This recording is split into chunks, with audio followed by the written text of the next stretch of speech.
Hello and welcome to this video on the Erica Synths Graphic Resonant Filterbank, a 10-band analog filter bank with clever digital control. Here's what's to come.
This video is sponsored by Erica Synths. Here we have the filter bank and its expander, with the Mordax data in between them. They'd of course make perfect sense next to each other, but as the expander comes separately, I quite like the scope in between them, and this also keeps my hands out of the way a bit. There's clear inspiration here from the Serge Resonant EQ, with the 10 bands and the same major 7th interval between the frequencies of the bands, but this is highly elevated by clever yet simple to use digital control. The main module offers encoder and button-led changes, while the expander offers manual, hands-on control of the levels of each of the 10 filter bands. And you can also configure the expander to set CV attenuation over the modulation inputs too. Going through the ins and outs, we have a single audio in here, a clock for some of the modes, 10 CV inputs for the levels of the 10 filter bands, a resonance CV input, the main output, and odd and even outputs that split this output signal into these two different frequency groups. We always have control over input level and resonance, and then a changing set of controls on the buttons and the push encoder. Going through the menu is very simple, and the large screen keeps things very visual and easy to follow. The buttons highlight to show you your selection options, and pressing button 1, here we have the FB or filterbank mode, and this shows the level of each band. The encoder changes the levels, and you can select or deselect the bands on the button, but the manual control here on the expander I think is the nicest way to use this. Pressing the back button and going into filter mode, this doesn't change these analog filters from the 10 bands, but it applies a multi-mode filter style behavior over the control of the filter band levels. So you can adjust the levels to simulate cutoff frequencies and slopes like a low pass, band pass, high pass, or notch filter. Back again, mode 3 is the clock, and this has two ways of working selected by these behavior buttons with the value shown on the top of the screen. Set to CV1, this uses a clock and the CV1 input to apply modulation to the different bands sequentially, like a shift register. Then setting this from CV1 to be CV all, this then acts like 10 sample and hold circuits over the 10 CV inputs. Each clock samples the voltages at those CV inputs and then applies that modulation to the filter levels. The fourth mode here is a dynamic EQ, and this applies level changes like a multiband compressor analysing the input signal to do so. The fifth selection here is our play mode, where you can hold the shift control here and select from clock, random clock, CV, and clocked CV behaviours with a morph control, and this allows you to shift through preset saved or snapshot states, and this is a really powerful way to rhythmically or smoothly shift through different saved settings. Going back again, you have the load mode for loading patches.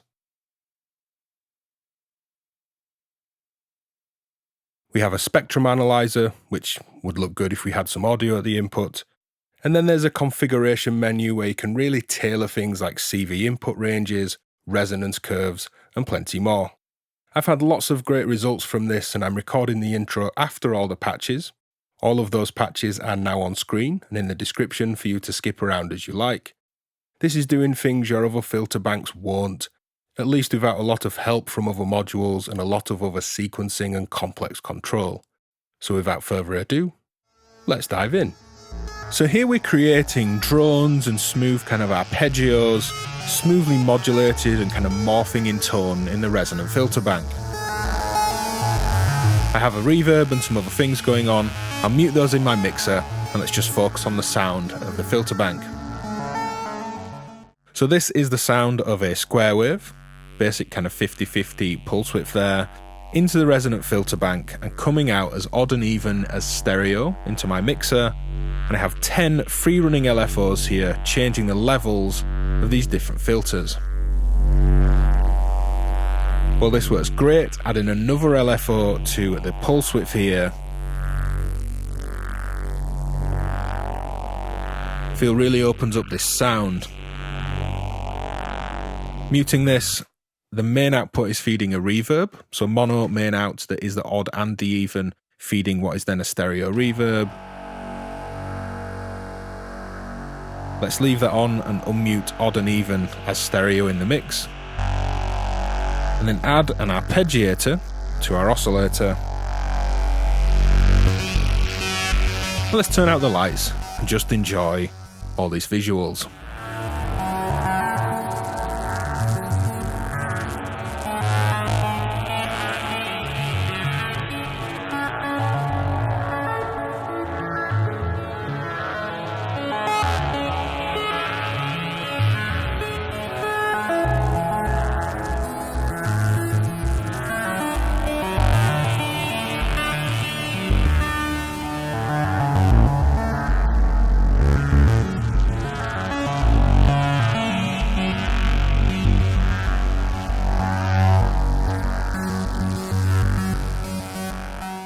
So here we're going to take the graphic VCO, add a lot of character in the Filterbank here, then add some distortion and drums and build up a really kind of disgusting, filthy, big bass sound. Now removing the pitch sequence, I have an LFO here modulating my wavetable, and this is currently dry in my mixer. Muting that will unmute the Filterbank, so what you've just heard through here. Lots of input level, lots of resonance, and lots of stepped modulation to 4 of the bands here in the mid frequencies. This is making things really dance around among a couple of LFOs moving them as well.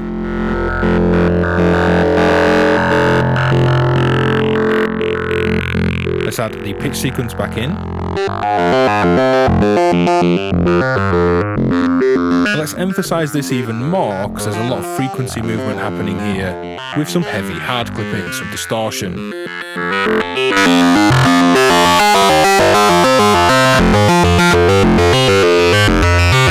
And we'll go down an octave on the second output here.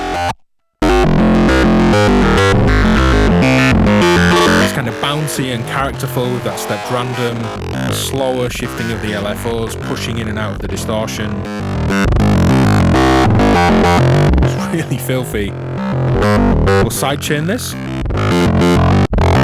adding some pump. It's going to pump around a kick drum.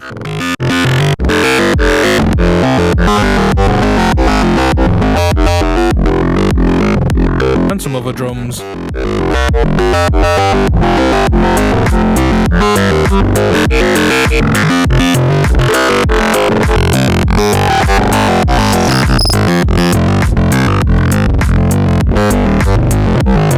Really choke it out with loads of low end.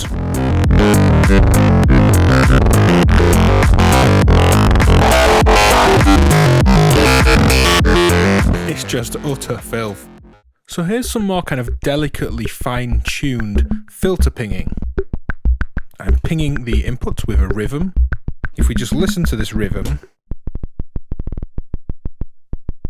coming into the input here, and then I'm kind of delicately and fine-tuned on the expander, delicately modulating, largely with envelopes, but the two orange cables there are stepped randoms, so you have some repetitive modulation. You can see band 2 acting kind of like a kick drum.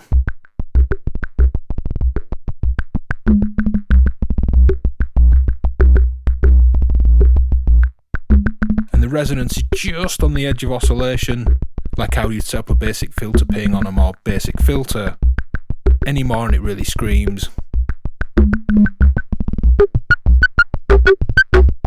I guess a little bit nasty for my taste here, but it's almost like an odd filter ping drum kit between that kick and these extra rhythms, hearing the kind of tick of the rhythm coming through the other bands.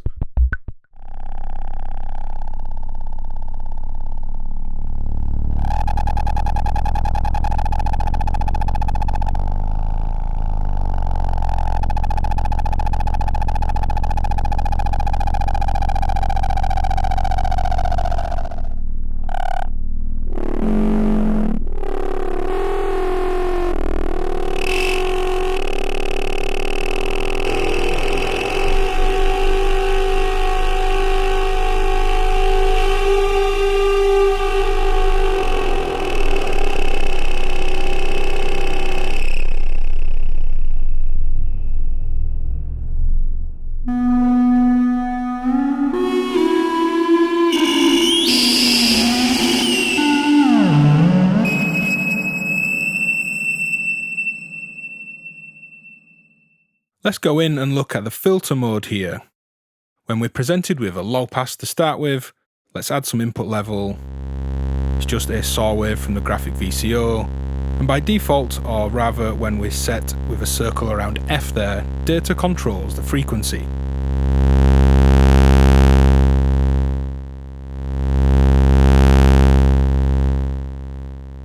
You can see we're getting a low pass behaviour in terms of curving and controlling the level of these frequency bands. And the way the filter's set up, holding shift, you have a top row of controls which correspond to the top of the screen, and 4 buttons here for the bottom of the screen. If we move through these buttons, you can hopefully see we're moving from frequency to slope. Now data controlling the slope is the roll off or the cut off slope. Now interestingly, you can use these buttons to actually turn bands off. And you're no longer controlling their level with this filter behaviour. So if you knew you wanted your top end, you wanted to filter underneath that, or maybe you have a mid frequency you want to leave present, you can remove them from this filter control. Now holding shift again, these bottom 4 move across filter type. Let's go to band pass, and we have frequency on data here.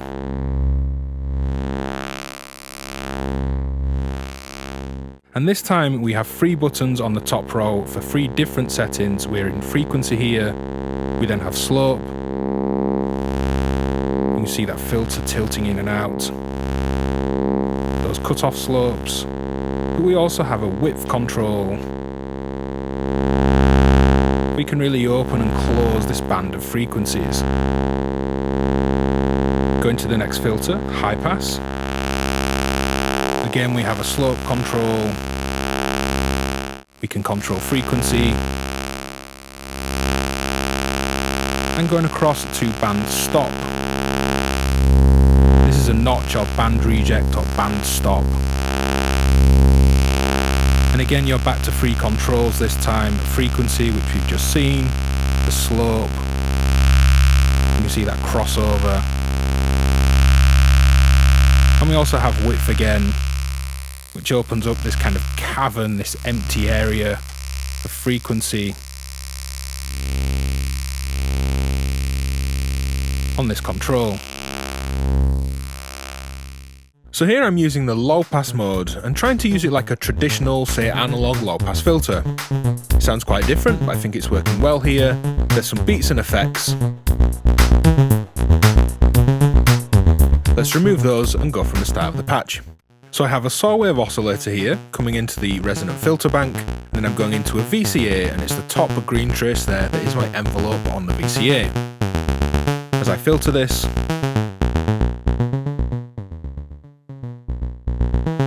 certainly doesn't sound like a normal low pass filter sweep because it's not, it's adjusting the levels of these 10 filter bands. But we can modulate the slope and the frequency that we've seen we can change manually here. Let's take an envelope. It's this blue one, so it's a similar rhythm but just a little bit less active, to CV1. And this opens up the cutoff, or volume controls of the filter bands.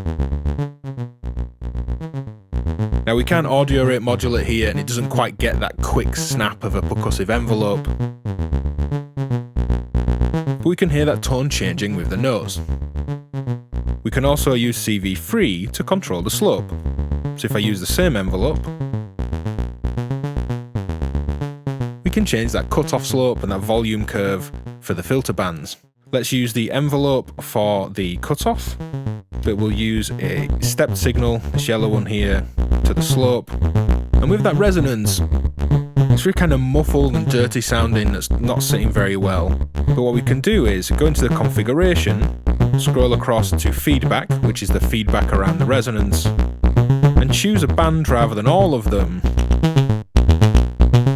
for what that resonance is controlling. We can hear it's those lower ones, don't particularly sound good here. Quite into those two. Let's leave resonance around band 7. Add in my effects, bring the drums back.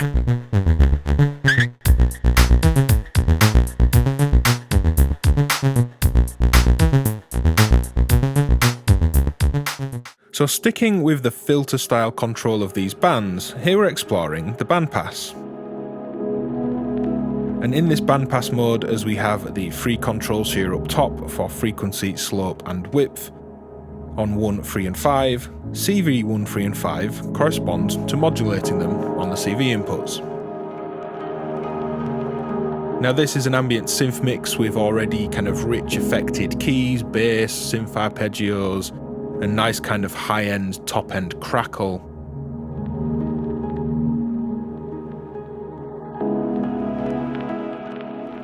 And I have the main output here feeding a reverb, which is where we'll start with this patch.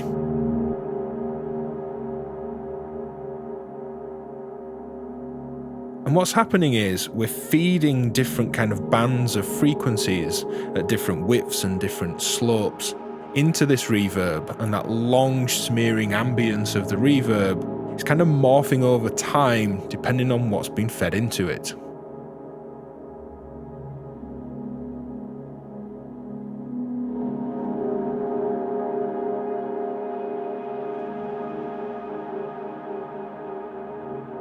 Muting it though, the odd and even outputs here are stereo in my mix.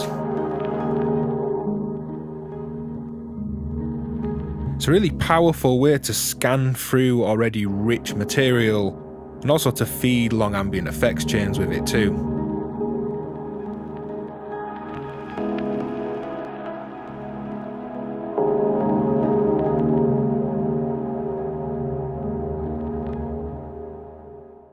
So here I'm using the band stop to create a really nice phaser effect. It's moving this notch or stop or band reject filter around. The slopes are changing, the width is changing, and the frequency is changing in how it's controlling these analog filter bands.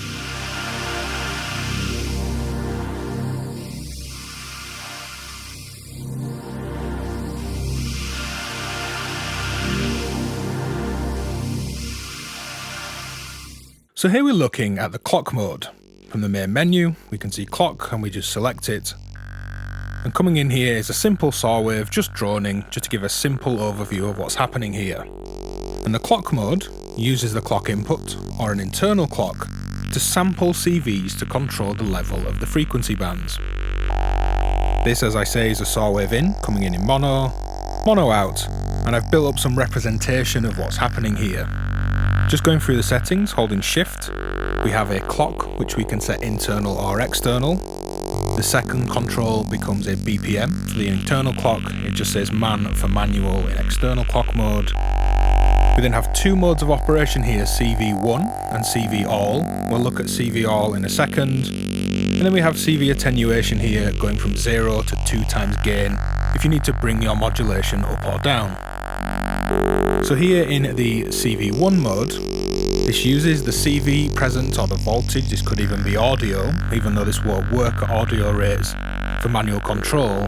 It will sample whatever this signal is on the rising edge of a clock input or a trigger. You could use a random trigger rhythm or a gate pattern as opposed to a steady clock. And CV1 mode works with a kind of shift register style method of cycling through the 10 bands, or you can think of it like a round robin. And if you imagine all the CV inputs here have a sample and hold, so 10 sample and holds. The input to the sample and holds is the same signal, in this case green cables, green trace, the triangle LFO. But the trigger at the clock cycles through these bands. So it will sample a value for CV1, then 2, 3, 4, 5, 6, 7, 8, 9, 10, before cycling back round again. So it doesn't shift register the voltage, it shift registers when they're triggered, almost like it's routing that clock to the 10 different destinations in a cycle. Now I've made up a screen here on data and some external sample and hold to give you an idea of what's happening. The yellow trace and yellow cables is my clock. The red trace is an external sample and hold, completely separate to the filter bank, and this is sampling the triangle LFO to show you the kind of thing that this is doing internally. Sampling the modulation on the clock, and doing so in that cyclical manner. If I slow down my LFO, you can see these values being sampled and cycling around the bands.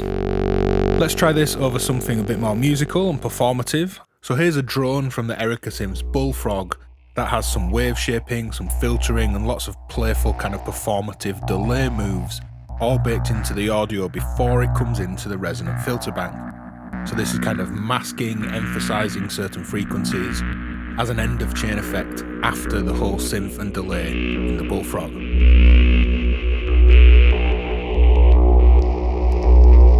And as with the previous patch, the modulation here is the green signal. A version of what that's doing in this clock mode is the red signal there on data, and that's clocked externally, kind of round robbing in or shift registering this sampling across the bands.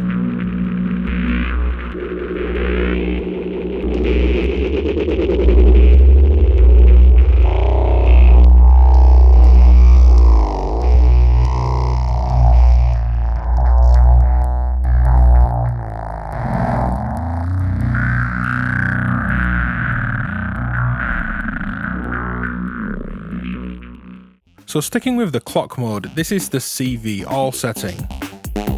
On every clock pulse here, it will sample the voltage present at all 10 CV inputs. And it's resulting in this vastly changing kind of spectrum of sound here. Let me mute my drums and remove my effects.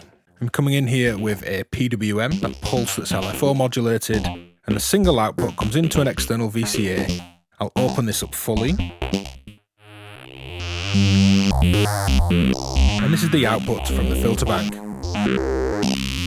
If I take this into CV mode 1 and remove CV1 there, each trigger will sample around these voltages, clearing the modulation as there's no input here, and this is a fairly clear indication of what's coming in and then out of the module. In that CV all mode, and I've all sorts thrown in here, random sources, noise, audio sources. Even though it won't modulate at audio rates, it's simply sampling them on this clock pulse from an external gate rhythm tied to the sequence. That's the same clock that's firing off the notes and envelope in my VCA now.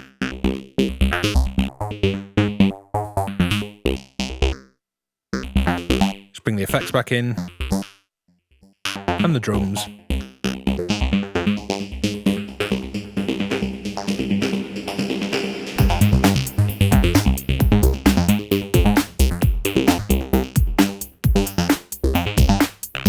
And the odd and even out there I just used to make a nice little visual on data.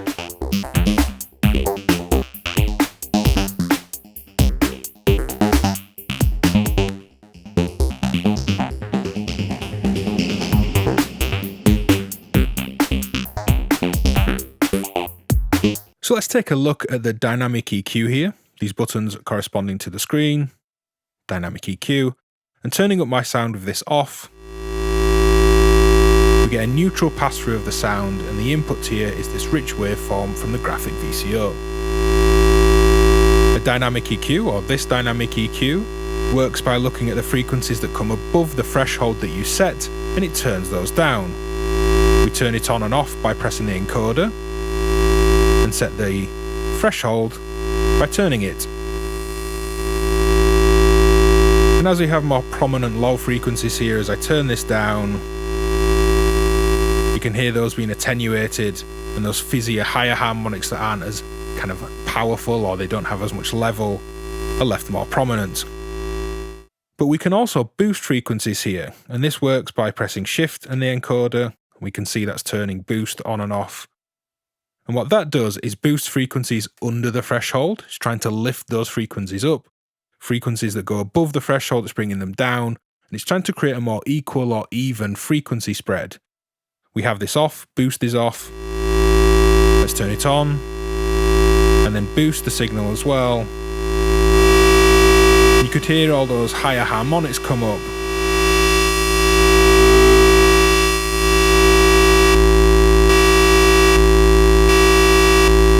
So let's try a few different inputs here to hear this working dynamically. So here's this example with the dynamic EQ off, so a clean kind of bypassed pass-through. And it's this ambient mix that I've made that's got vinyl crackle, kind of Rhodes keyboard, bass, arpeggios. I'll let you listen for a moment before we play with the dynamic EQ.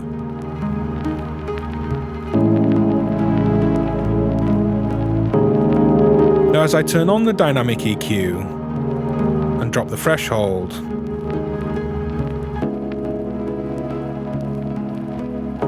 you can hear much like a compressor. It's kind of clamping down on those lower fundamental tones when those chords hit.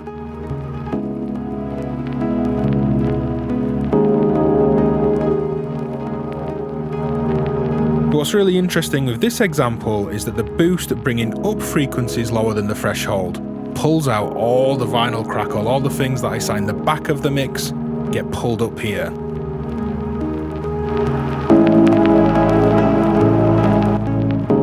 And I set that crackle and those kind of higher harmonics further back in the mix for this kind of subtle ambient thing. But you can hear how much it pulls those forward here.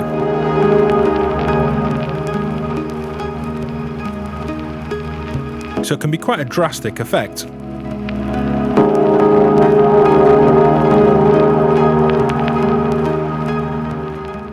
Here's a D&B beat, and again the dynamic EQ is off. Let's have a listen.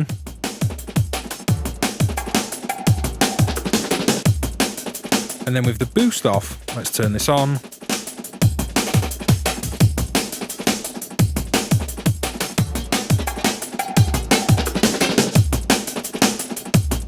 It's not that drastic over this beat, but when we turn the boost on, holding shift,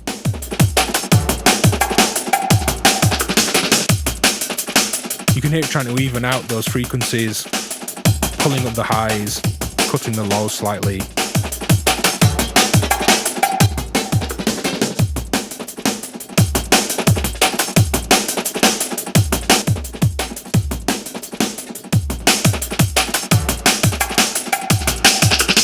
We also have a spectrum analyzer here from the main screen.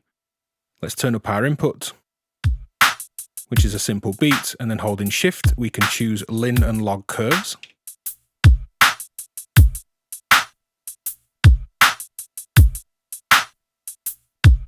You can, holding shift, also press the encoder, which will turn on the peaks being shown. And you can change that encoder setting there for how long those peaks are held. Simple spectrum analyzer, but a nice addition when you have the screen there. So meet your delay's new best friend.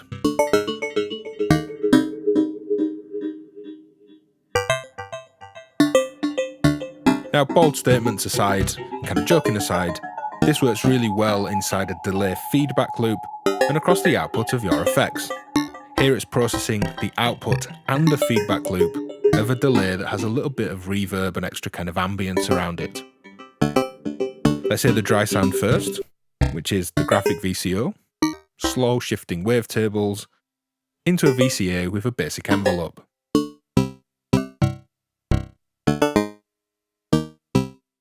So with this set neutral, let's just go through the actual signal path here. My dry sound is split out of the VCA with one copy to the mixer, so I can mute it. It's currently muted. And then the other copy comes up into this utility mixer. That's here on channel 3. And the output of this mixer is what feeds my delay. The delay is currently off screen. It's the Echo Cinematic from Nobula. The delay is 100% wet and has a little splash of reverb on it as well. Very low feedback.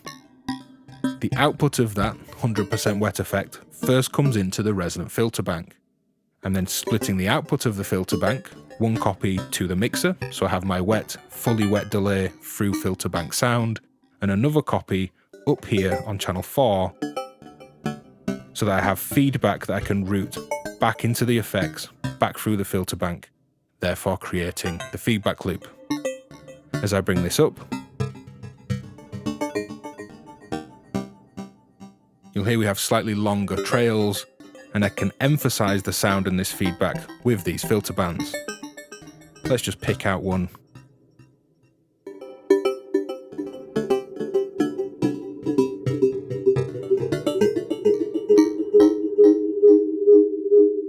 And we've that lovely dubby feedback here. So I'm going to remove some low end here and some high, and let's just patch in these to control the bands. Let's bring the dry sound back in too.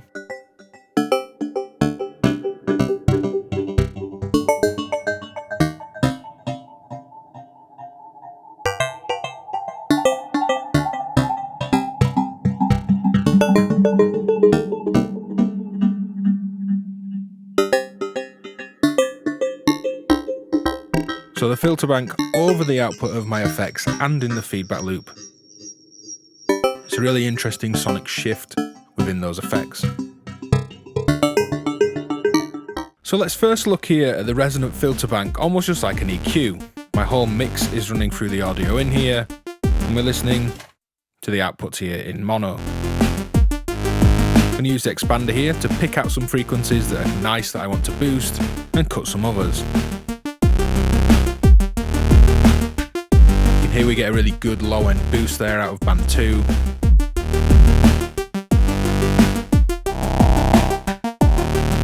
Not particularly fond of some of these mids.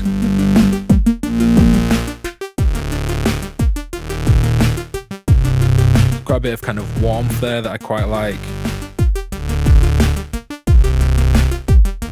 And this is going to be really heavy handed just to make the example really obvious.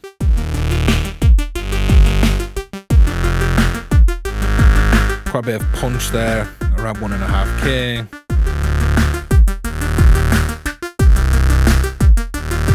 So it's a heavy-handed example, and if I mute this, this is the dry sound in the mixer.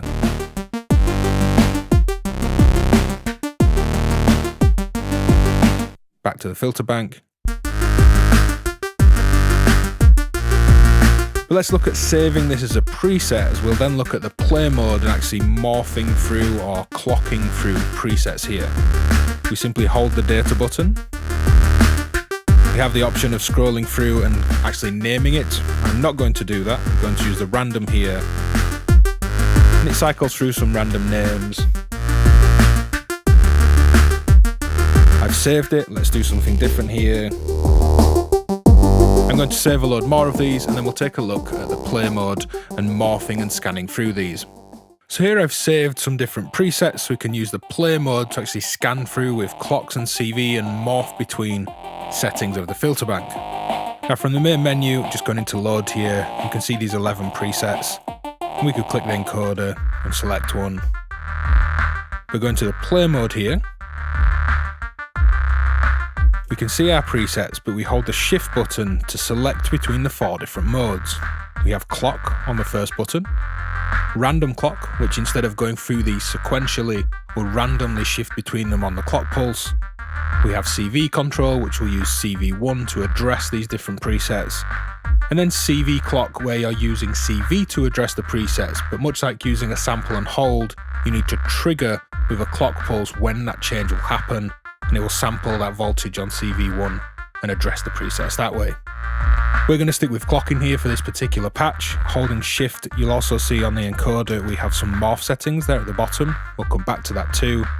Let's use clock mode. I have a 16th note clock relative to the patch coming in. I'm pressing button 10. We're now in the play mode.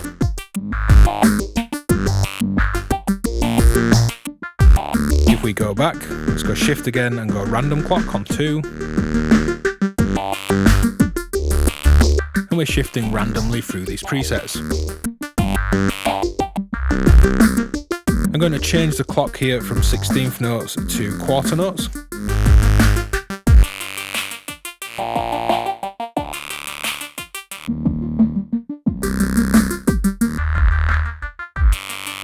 So let's change up the patch for something a bit more ambient and chordal in tone, and look at CV addressing and morphing between presets instead. So with a nice ambient patch playing here, let's take a look at CV morphing through these presets or snapshots. Going into the play mode, I have just 11 saved states here. Holding shift, I've selected CV rather than clock, random clock or CV clock. We'll come to CV clock in a moment. CV here, morph is off.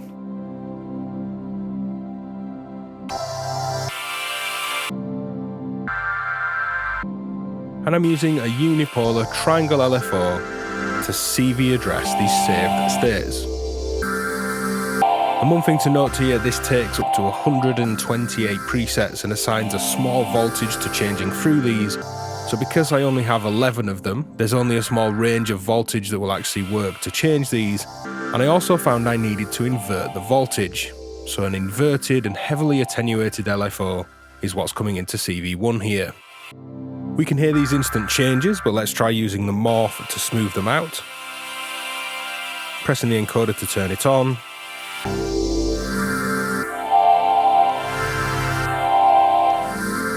You actually get this kind of loading like bar to show you when it's morphed from the previous one to the next one. Let's try some more morph time.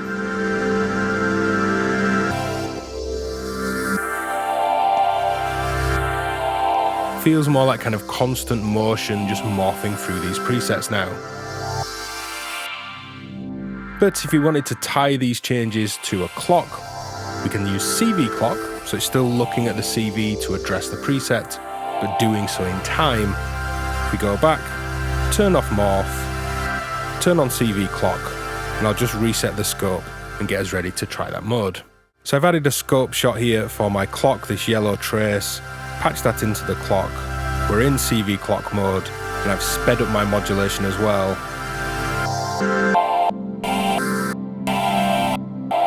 We're now getting changes on this clock pulse, and quite nicely underneath the main snapshot name there, you get the name of the next one. It's flying around quite fast, simply because I'm modulating this quite fast. We could change this to say something more rhythmic, bring in some drums. Let's just smooth this out with some morphing.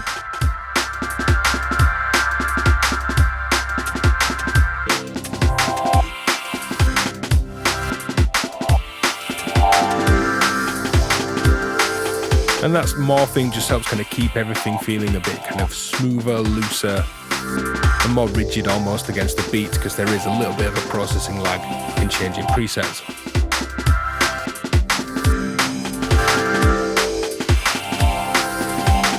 If you've got this far in the video, drop a hard sync in the comments. Head over to patreon.com/DivKid to support the work that I do, and hit like and subscribe as that all helps out the channel. Bye for now.